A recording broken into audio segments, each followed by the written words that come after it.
Assalamualaikum warahmatullahi wabarakatuh. Salam sejahtera bagi kita semua.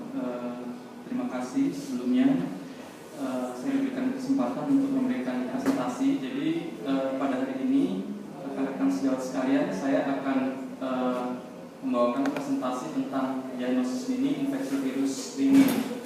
Saya yakin bahwa teman-teman sejawat semua sudah familiar. Mungkin ini sekedar refreshing ya. Jadi untuk mengingatkan kembali tentang infeksi virus dini. Sebagai pendahuluan, sejak tahun 1968 hingga tahun 2009, WHO mencatat bahwa Indonesia ini merupakan negara dengan kasus demam berdarah dingin tertinggi di Asia Tenggara. Jadi kalau kita lihat Kalimantan itu hampir seluruhnya itu memiliki angka insiden yang cukup tinggi ya, jadi lebih dari 55 insiden per 100.000 penduduk ya. Kalau Kalimantan Tengah itu kalau merah itu juga high risk, hanya Kalimantan Selatan yang medium risk ya. Jadi kasusnya cukup banyak di Pulau Kalimantan.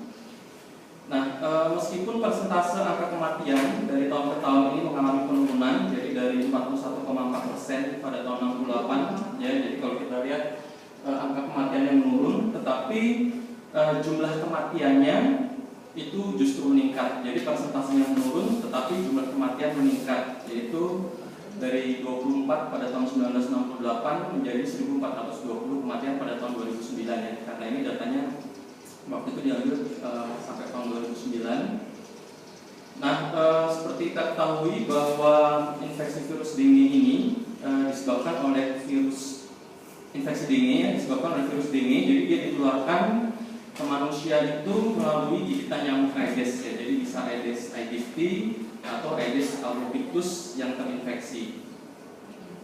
Nah, virus dengue ini sebenarnya merupakan virus RNA rantai tunggal atau single stranded RNA, termasuk dalam genus Flavivirus dari famili Flaviviridae. Dia berbentuk sferis ya, ukurannya 40 sampai 50 nanometer, dan ada 4 serotipe ya. Jadi genus 1, 2, 3 dan 4. Jadi keempat serotipe ini itu ditemukan di Indonesia. Jadi keempat serotipe ini ada di Indonesia.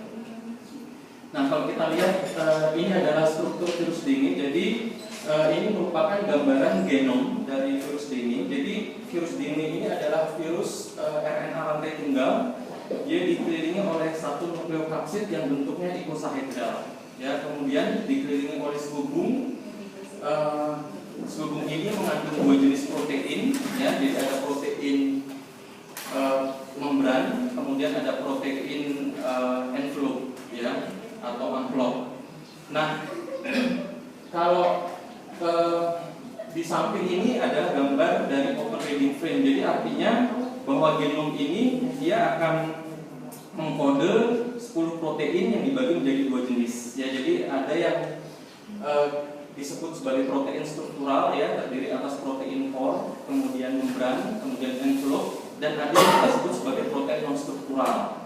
Jadi protein non struktural itu dari NS1, 2A, 2B hingga NS5. Nah, protein NS1 ini atau kita sebut NS1 ya, mungkin teman-teman rekan-rekan sejauh sudah familiar.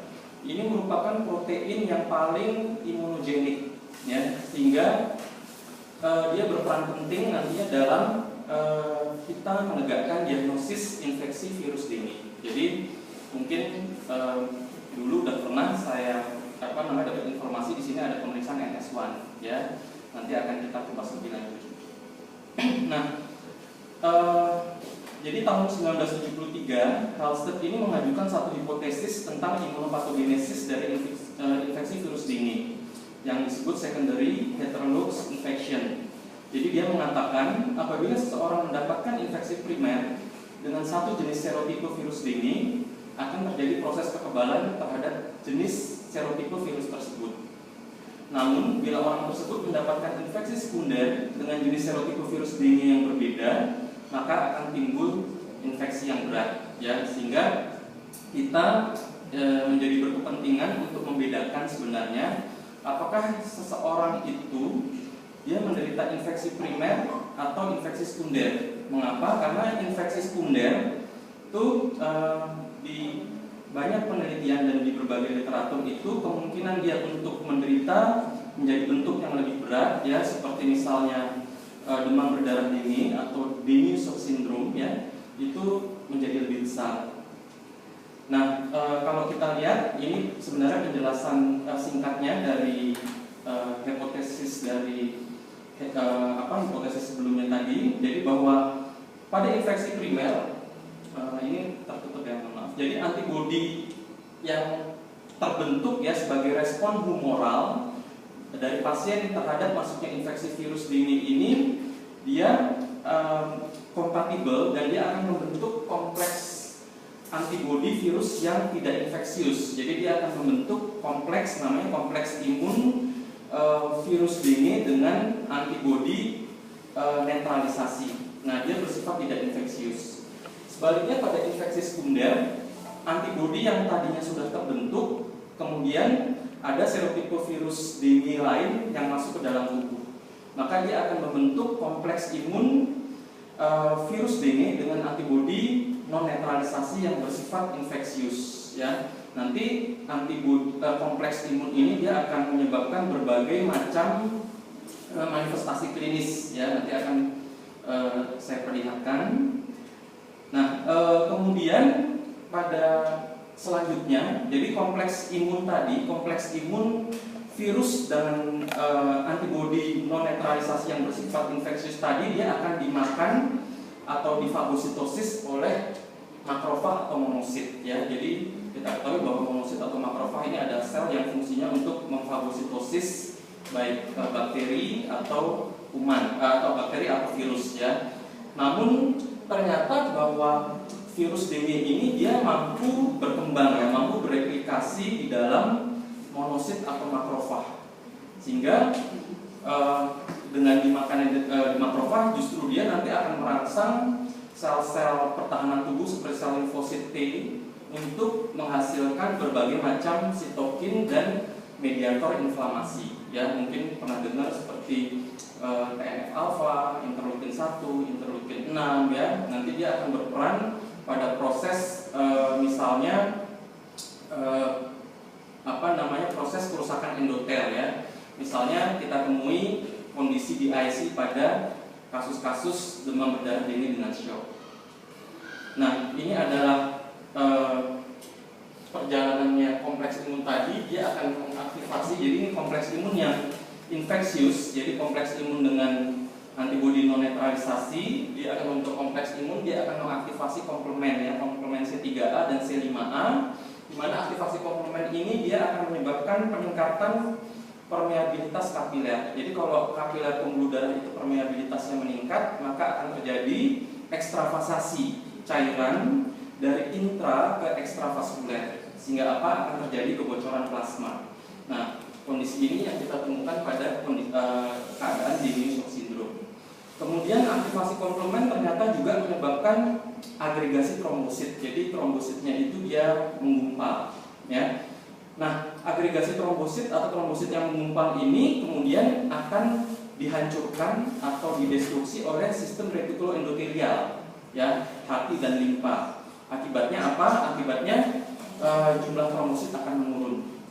Jadi ada dua pendapat mengapa terjadi trombositopenia pada infeksi virus dengue. Yang pertama karena adanya destruksi trombosit, ya, tadi oleh sistem retikuloendotelial dan juga masa pemendekan masa hidup trombosit yang memendek. Yang kedua adanya gangguan hemopoiesis, ya, terutama megakaryocytopoiesis, ya, artinya pembentukan trombosit di sumsum tulang itu yang terhambat, ya, disupresi istilahnya. Disupresi kenapa? Karena kompleks imun tadi menyerang sumsum tulang, sehingga pembentukan trombosit terganggu.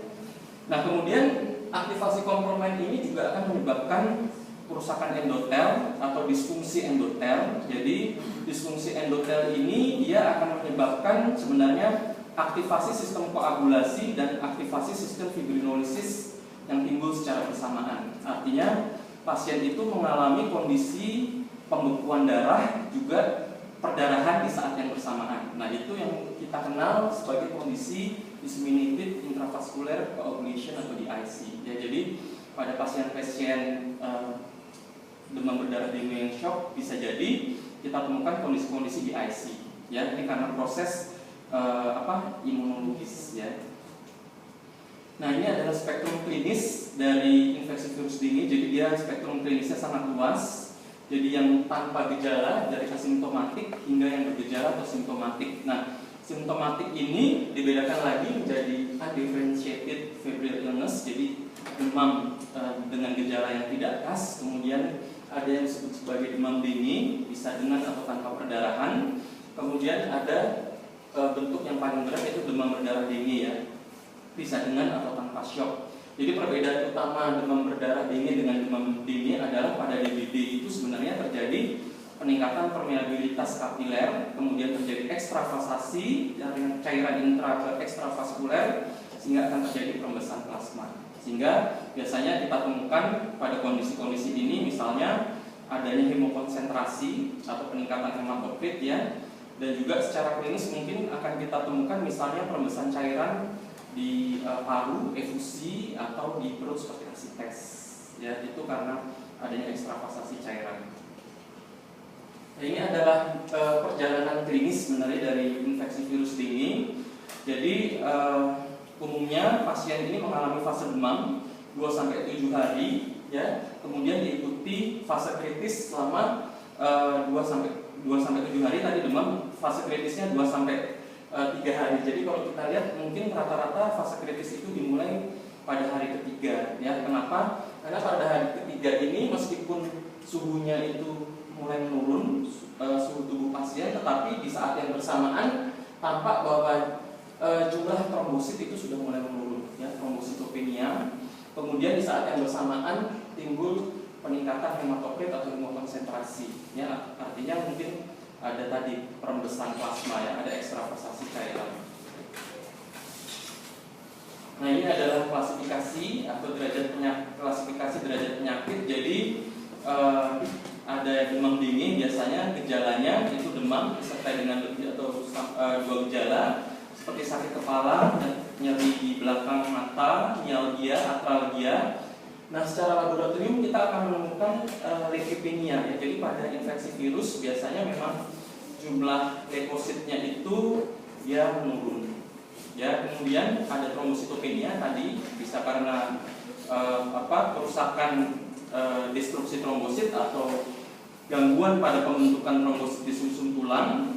Tapi kita belum menemukan adanya bukti kebocoran plasma. Biasanya pamflet ya, pakai tes pamflet atau uji bendung, tapi secara serologis biasanya kita sudah menemukan.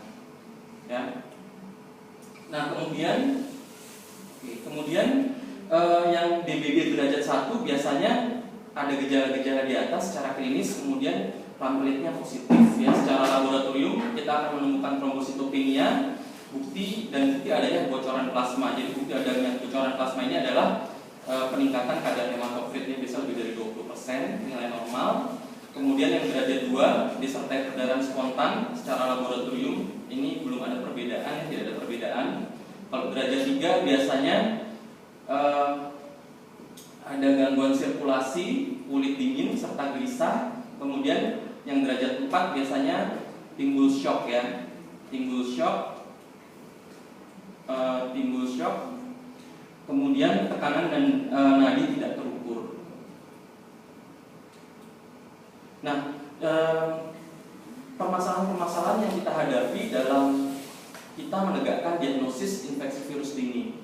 Jadi yang pertama adalah mungkin infeksi virus dengue ini gejalanya tidak khas ya, karena negara kita adalah negara tropis di mana banyak penyakit infeksi lain. Jadi mungkin saja itu tersamar dengan misalnya demam tifoid, malaria, chikungunya, leptospirosis dan sebagainya ya, terutama pada fase-fase awal demam.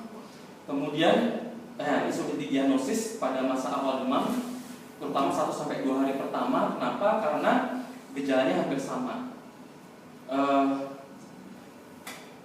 Walaupun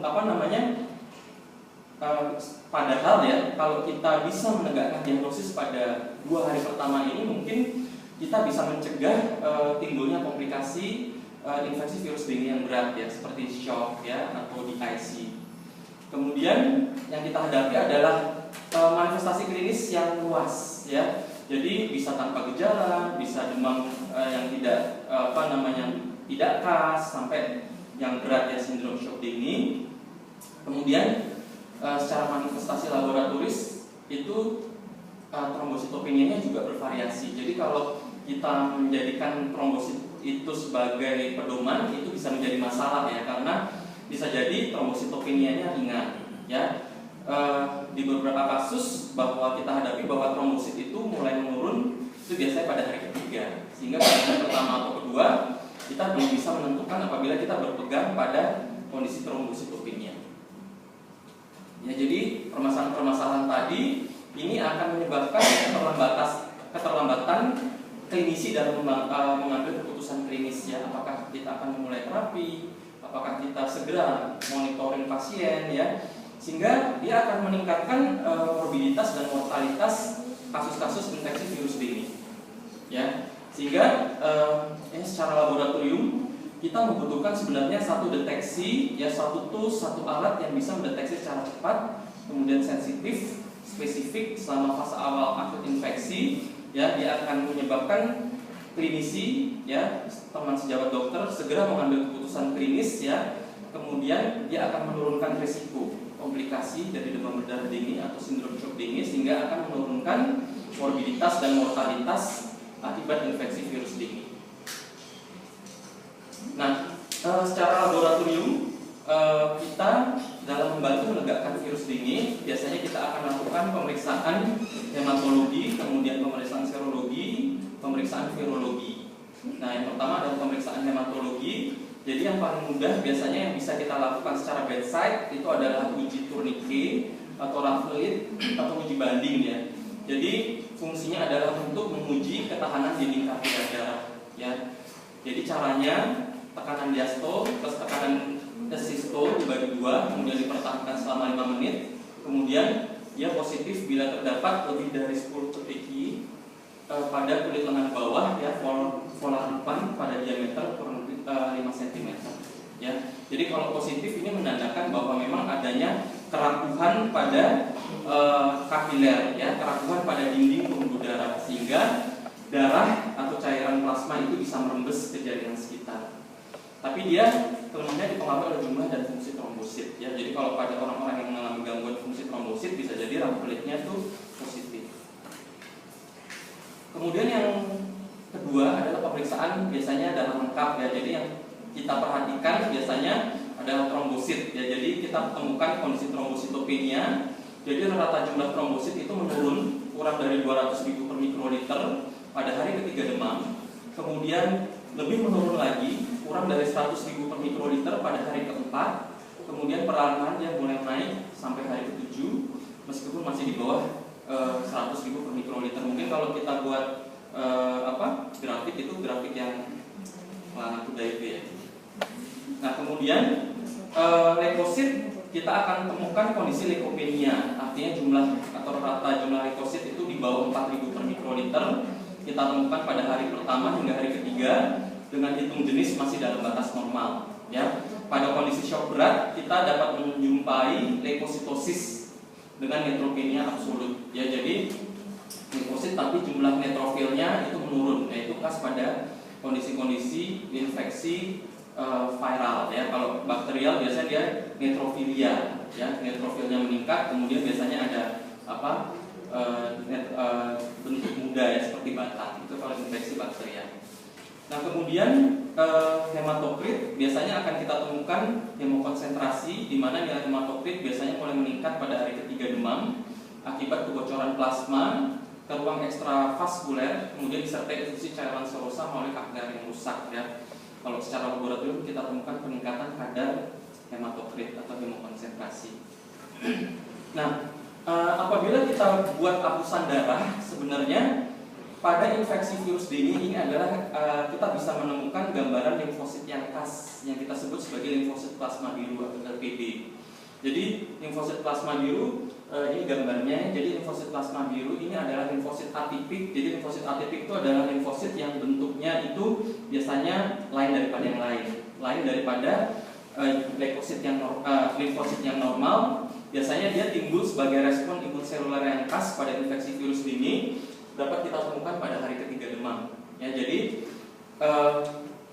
limfosit plasma biru ini sebenarnya secara morfologi dia adalah sel mononuklear dengan kromatin inti yang halus, ya. Kemudian agak padat dan sitoplasmanya kalau kita lihat dia berwarna biru tua. Jadi kalau kita bandingkan dengan limfosit di sebelahnya, ini tampak bahwa sitoplasma limfosit plasma biru dia lebih tua. Ya, meskipun kalau limfosit di sebelahnya ini juga limfosit yang bentuknya sebenarnya dia tidak normal, ya. Kita sebut ini limfosit reaktif. Karena kenapa? Karena dia nempel di eritrosit, ya. Kita sebut kissing cells, jadi sel yang berciuman. Nah, ini biasanya juga kita temukan pada infeksi viral, ya, kissing cells.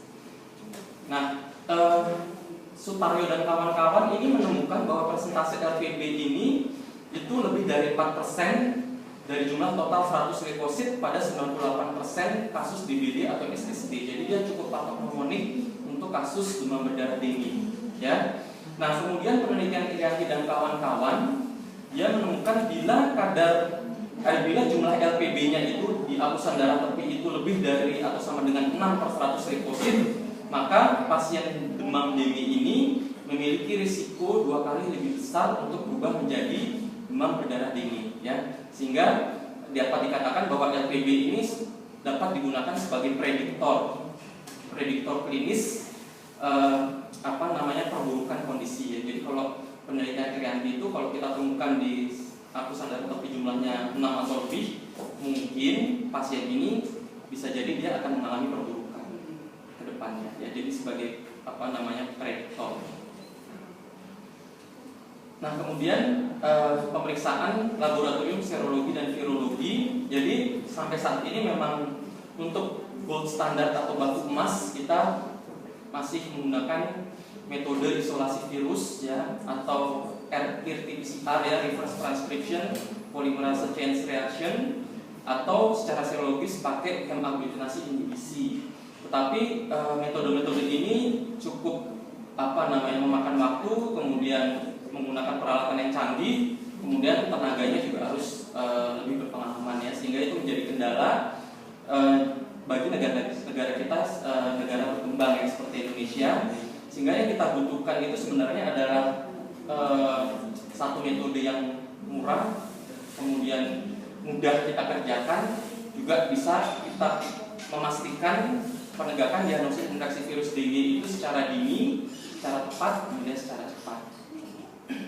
Nah, yang pertama untuk pemeriksaan serologi biasanya kita lakukan pemeriksaan antibodi imunoglobulin M dan imunoglobulin G anti dengue. Jadi pembentukan antibodi IgM dan IgG anti dengue ini dia terbentuk sebagai respon imun humoral, ya, akibat masuknya virus dengue ke dalam tubuh. Jadi begitu kita terinfeksi, maka tubuh itu akan membentuk antibodi sebagai respon humoral. Nah, pada infeksi dengue primer, ya, jadi infeksi tadi yang pertama, ya, dengan serotipovirus yang sama, apabila gigitannya baru pertama kali, maka IgM ini terbentuk pada hari ketiga demam, namun umumnya terdeteksi mulai hari kelima demam, ya. Jadi ini juga menjadi kelemahan apabila kita memeriksa IgG dan IgM, ya. Kenapa? Karena pada hari-hari awal kita tidak akan menemukan, bisa jadi hasil pemeriksaan IgG dan IgM, terutama IgM itu masih negatif karena memang dia baru terbentuk pada hari ketiga, kemudian baru terdeteksi mulai hari kelima, ya. Padahal dia misalnya pasien DBD, tapi di 2 hari awal dia belum terdeteksi. Kemudian IgM kadarnya terus meningkat, ya, dalam 1-3 minggu dan dapat terdeteksi hingga 2 bulan pasca infeksi. Dia biasanya akan menghilang dalam waktu 60-90 hari. Nah, kalau IgG itu dia meningkat pada 14 hari pasca infeksi, ya, 14 hari pasca infeksi dan tetap ada di dalam tubuh pasien selamanya. Ya, jadi IgM itu baru hari ketiga terbentuk, terdeteksi hari kelima, IgG bahkan terbentuknya aja baru hari ke-14 ya. Nah, kemudian pada infeksi dengue yang sekunder ya, ini infeksi dengue yang sekunder, IgM itu terbentuk pada hari ke-5 demam dengan kadar yang rendah ya. Kita lihat kadarnya rendah, bahkan pada sebagian kasus dia tidak dapat terdeteksi. Jadi IgM negatif. Tapi IgG biasanya dia akan meningkat cepat dalam waktu 2-5 hari pada onset demam. Jadi bisa jadi IgG-nya positif pada hari kedua. Nah, jadi pemeriksaan antibodi IgM dan IgG anti dengue ini berguna untuk membedakan antara infeksi primer dan sekunder. Ya, hal tersebut penting bagi manajemen terapi karena infeksi sekunder itu dapat berkembang menjadi demam berdarah dengue atau sindrom shock dengue. Ya, tadi ingat teori hipotesis dari Halstead ya. Kemudian sensitivitas antibodi IgM pada awal sakit hari pertama hingga hari ke-4 sangat rendah ya, karena memang dia terbentuknya baru hari ketiga, terdeteksinya hari ke-5, sehingga sensitivitasnya pada awal demam itu rendah. Namun pada hari ke-5 hingga hari ke-7 nilai sensitivitasnya akan meningkat ya, 93 sampai 100% dengan spesifisitas dari awal 100%. Artinya kalau kita dari awal sudah menemukan IgM dan IgG, karena spesifisitasnya 100% hampir pasti kita menduga bahwa pasien itu terinfeksi virus dengue. Ya, karena spesifisitasnya spesifik gitu ya, sangat spesifik, dia 100%. Nah, sebenarnya ada dua metode pemeriksaan IgG dan IgM. Yang pertama ada dengan metode ELISA, yang kedua dengan metode ICT ya, atau immunochromatografi atau rapid test. Jadi karena di rumah sakit kita ini belum ada yang metode ELISA, biasanya kita lakukan rapid test ya, rapid test. Jadi sebenarnya cukup mudah. Jadi kita hanya membutuhkan sekitar 10 mikroliter sampel, kemudian kita masukkan ke dalam kitnya, kit testnya, kemudian kita teteskan diluent, kemudian kita interpretasikan dalam waktu 15 hingga 20 menit. Jadi waktunya hanya sekitar 20 menit untuk mendapatkan hasil. Nah, jadi interpretasinya kalau IgM-nya positif, IgG-nya negatif, berarti kita anggap dia infeksi primer. Karena IgM-nya positif, IgG-nya negatif ya. IgG kan baru timbul pada, kalau yang primer kan hari ke-14 ya. Kemudian kalau IgM-nya negatif, IgG-nya positif, atau IgM-nya positif, IgG-nya positif, maka interpretasinya adalah itu adalah infeksi sekunder. Ya, kita harus hati-hati bahwa kemungkinan pasien ini bisa mengalami perburukan. Ya, bisa menjadi shock, bisa menjadi IC misalnya ya. Tapi kalau misalnya IgM, IgG-nya dua-duanya negatif, maka bisa jadi dia bukan infeksi dengue ya, atau infeksi primer awal, artinya IgM belum terbentuk, IgG juga belum terbentuk, artinya dia masih negatif. Mungkin bisa kita ulang dalam jangka waktu 2-3 hari. Atau pada kondisi-kondisi pasien yang imunocompromised, artinya dia memiliki tubuhnya tidak mampu untuk membentuk antibodi ya, sehingga kita tidak menemukan IgM dan IgG. Nah, ini adalah kelemahan metode yang tadi sudah disebutkan di depan. Jadi kalau baik kultur dan isolasi virus, kemudian PCR, ya mahal, kemudian membutuhkan peralatan khusus ya, kemudian kita sulit melakukan ya, karena perlu tenaga dan keahlian khusus juga. Kalau pemeriksaan serologi tadi IgG dan IgM, kelemahannya dia tidak dapat memberikan hasil yang cukup awal. Kenapa? Karena IgM tidak dapat diproduksi hingga hari ketiga ya, bahkan dia terdeteksi baru hari kelima. Kemudian pemeriksaan hematologi seperti darah lengkap ya, complete blood count, CBC atau rampelit ya, tes uji bendung itu hanya digunakan sebagai alat diagnosis, bukan merupakan metode diagnostik yang definitif ya, karena dia tidak spesifik. Nah, sehingga alternatifnya kita membutuhkan sebenarnya tools atau metode yang murah, mudah, dan bisa memastikan. Nah, sudah saya jelaskan di depan bahwa kita mungkin beberapa tahun belakangan ini kita melakukan deteksi antigen virus dengue. Jadi yang deteksi bukan antibodinya tapi antigennya ya, yaitu dengan pemeriksaan protein non-struktural 1 dengue atau biasa kita sebut NS1. Jadi NS1 ini adalah satu glikoprotein non-struktural berat molekul yang 46 sampai 50 kilodalton, diekspresikan dalam dua bentuk, membran associated dan secreted, merupakan satu dari 7 protein non-struktural yang dihasilkan selama replikasi virus. Ya, nah NS1 ini diekspresikan pada permukaan sel yang terinfeksi. Jadi setiap virus menginfeksi, maka NS1 ini akan diekspresikan di dalam permukaan sel, baik di sel-sel darah peti maupun sel epitel, sehingga kalau begitu dia menginfeksi, NS1 bisa segera kita kenali, ya, bisa kita deteksi keberadaannya. Nah, NS1 ini bersifat paling imunogenik dibandingkan protein non-struktural lainnya. Nah, ini adalah keuntungan atau keunggulan dari NS1. Jadi dia merupakan tanda diri infeksi virus dengue. Dia bisa terdeteksi mulai hari pertama hingga hari ke-9 demam. NS1 terdapat di sirkulasi darah baik pada infeksi dengue primer maupun infeksi dengue sekunder, dan terdapat pada infeksi oleh keempat serotipe virus dengue. Jadi serotipe manapun dia akan menghasilkan NS1. Nah, kalau kita lihat timeline pada grafik ini, jadi sumbu X ini adalah waktu, ya. Jadi kalau kita melakukan pemeriksaan IgM dan IgG, maka kita hanya dapat mendeteksi tadi mungkin mulai hari kelima demam. Dia baru positif, ya. IgM itu baru terbentuk pada hari ketiga demam, terdeteksi hari kelima. Kalau infeksinya sekunder, IgG mulai terbentuk pada hari kedua dan bisa terdeteksi. Ya, tapi kalau kita lakukan pemeriksaan NS1, maka sejak hari pertama demam, terutama ini pada kondisi-kondisi misalnya yang kita hadapi musim hujan atau pada lingkungan di mana banyak orang-orang yang menderita demam berdarah. Ya, jadi mungkin kalau ada orang demam hari pertama pada kondisi di mana lingkungannya juga banyak yang menderita demam berdarah, kita curiga, kita bisa lakukan pemeriksaan NS1. Ya, jadi dengan pemeriksaan NS1 kita dapat melakukan terapi dan monitoring secara dini, ya, untuk menghindari terjadinya komplikasi yang berat, ya, komplikasi yang berat. Nah, kita memerlukan petanda yang cepat, sensitif dan spesifik untuk menegakkan diagnosis infeksi virus dengue selama fase awal demam. Dengan pemeriksaan NS1 dengue, maka deteksi infeksi virus dengue pada fase awal demam dapat kita lakukan tanpa menunggu terbentuknya antibodi. Ya, jadi hari pertama langsung kalau positif, ya, kita kecurigaan tinggi, ya, menegakkan diagnosis bahwa pasien ini terinfeksi virus dengue.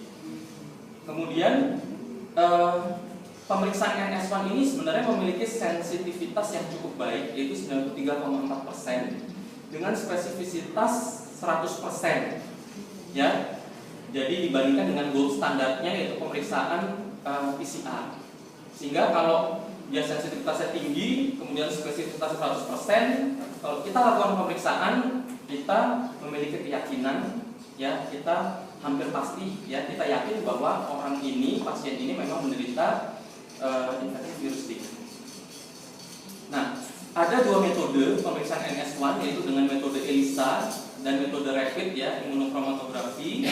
Jadi saya mau menunjukkan bahwa ini adalah sensitivitas, besaran sensitivitas. Jadi kalau sumbu X ini adalah waktu onset demam, sumbu Y ini adalah besaran sensitivitas, yang merah ini adalah pemeriksaan dengan metode ELISA, yang di hitam ini adalah pemeriksaan dengan metode rapid, sedangkan yang bawah adalah pemeriksaan IgG dan IgM. Jadi kita bisa lihat memang bahwa sensitivitas dengan metode ELISA itu lebih superior dibandingkan dengan metode ICT atau rapid test. Tetapi tetap metode ICT memiliki sensitivitas yang cukup baik untuk menegakkan diagnosis infeksi virus dengue, ya, dengan spesifitas dari awal 100%. Ya, bandingkan dengan pemeriksaan IgG dan IgM bahwa pada fase awal demam, ya, dia sensitivitasnya sangat rendah, ya. Dia baru tinggi itu mulai hari kelima, karena dia mulai terdeteksi tadi mulai hari kelima, ya, sehingga memang kita butuhkan pemeriksaan NS1 dari awal, ya. Nah, ini adalah pemeriksaan ICT. Jadi metodenya dengan rapid test, ya, atau imunochromatografi. Jadi sebenarnya kita hanya membutuhkan 3 tetes sampel, kemudian kita baca dalam 20 menit ya. Jadi cukup simple. Jadi sebenarnya di lab kita pernah ada NS1 ya kalau nggak salah. Tapi sekarang ini lagi saya usulkan kalau bisa sih ada ya. Apalagi kita mungkin udah masuk mulai musim hujan, mungkin kasus-kasus demam berdarah itu mulai meningkat. Jadi nggak ada salahnya kita juga punya NS1 di sini. Ya sebenarnya itu rapid test ya. Jadi kalau kita lakukan pemeriksaan juga cukup cepat sebenarnya.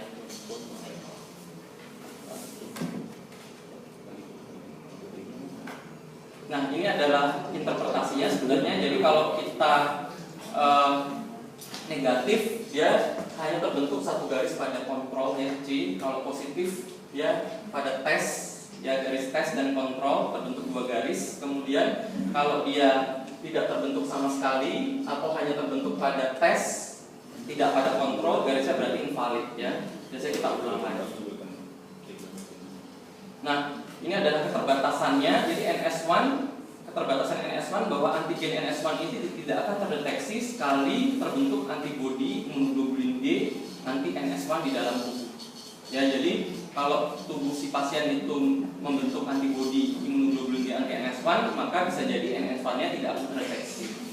Kemudian pemeriksaan NS1 juga tidak dapat membedakan antara infeksi dengue primer dan sekunder, ya, karena dia baik primer maupun sekunder dia positif. Nah, ini adalah grafik ya. Saya ingin memperlihatkan besaran sensitivitas masing-masing metode. Kemudian apabila juga metode itu digabungkan. Jadi kalau kita lihat ini yang merah ini adalah NS1. Jadi memang di awal pemeriksaan NS1 ini sensitivitasnya cukup tinggi ya, bisa mencapai 75% pada hari kedua dan ketiga, tapi dia nanti mulai menurun ya pada hari-hari selanjutnya. Kemudian sebaliknya pemeriksaan dengan serologi antibodi IgM dan IgG di awal dia rendah, tapi mulai masuk hari ke-6, hari ke-5, 6 dan seterusnya sensitivitasnya dia meningkat ya, lebih dari 95%. Ya, jadi antara NS1 dan IgM ini terbalik ya. Nah, akan menjadi lebih baik apabila kita mengkombinasikan antara pemeriksaan NS1 kemudian dengan pemeriksaan antibodi IgM dan IgG. Jadi apabila kita gabung, maka sensitivitasnya ini bisa meningkat hingga 93% dari awal ya. Jadi memang disarankan pemeriksaan apabila kita curiga ke arah demam berdarah dengue secara laboratorium, mungkin bisa kita lakukan pemeriksaan NS1 plus pemeriksaan serologi IgM dan IgG. Jadi dua metodenya juga mudah ya, rapid test ya, imunokromatografi. Nah, ini simpulannya. Jadi kita memerlukan petanda yang cepat, sensitivitas dan spesifitas yang tinggi untuk menegakkan diagnosis infeksi virus dengue selama fase awal demam. Nah, pemeriksaan NS1 ini dapat mendeteksi infeksi virus dengue sejak hari pertama demam dengan sensi dan spesi yang baik. Kemudian pemeriksaan antibodi IgM dan IgG anti dengue ini tetap kita perlukan sebagai penentu infeksi primer atau sekunder ya, karena kita ketahui bahwa infeksi sekunder bisa jadi dia akan mengalami perburukan di hari-hari selanjutnya. Nah, kemudian kita juga perlu melakukan pemeriksaan hematologi ya, entah itu leukosit, trombosit, hematokrit sebagai penunjang diagnosis infeksi virus dengue. Saya rasa terima kasih. Assalamualaikum warahmatullahi wabarakatuh.